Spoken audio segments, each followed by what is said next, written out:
गेल्या काही दिवसांपासून फेसबुकवर स्पष्ट वक्ता या नावाने चालवल्या जाणाऱ्या अकाउंटवरून पद्मशाली समाजाबाबत अपमानास्पद, दिशाभूल करणारे आणि समाजात मतभेद निर्माण करणारे कमेंट्स करण्यात येत असल्याने पद्मशाली युवक संघटनेच्या वतीने तीव्र संताप व्यक्त करण्यात आला।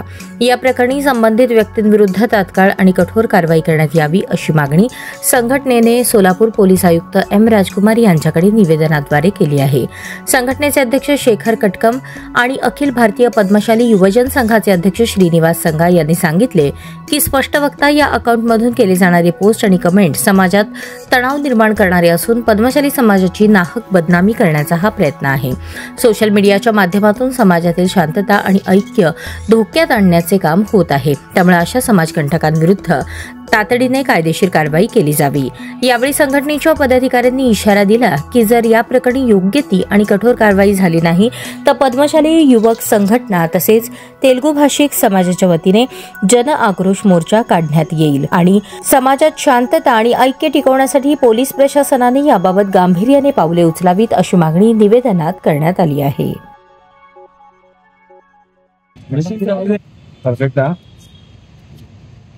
नमस्कार।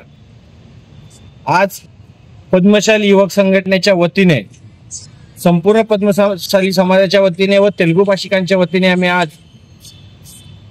आयुक्त साहेबांना निवेदन देण्यात आले की मागील 2-4 दिवसापासून आपण सोशल मीडियात बघत असाल स्पष्ट वक्ता या फेसबुक अकाउंटवरनं तेलुगू भाषिक व पद्मशाली समाजात व इतर समाजात तेढ निर्माण करण्याचा प्रयत्न करत आहे। अशा समाजकंटकांवर जे कोणी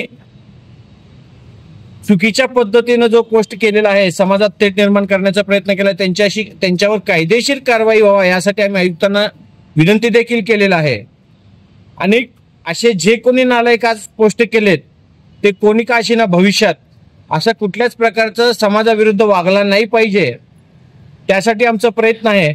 फक्त आताचं जो निवेदन दिलंय ते आम्ही शांतप्रिय पद्धतीने दिलेलं आहे, पण असंच कर यदा कदाचित पुन्हा कोण करत असतील त्यांना त्यांच्याच भाषेत योग्य पद्धतीने पद्मशाली समाज उत्तर दिल्याशिवाय राहणार नाही आणि सगळ्यांनी दक्षता घ्यावी एवढंच मी बोलतो। जय महाराज।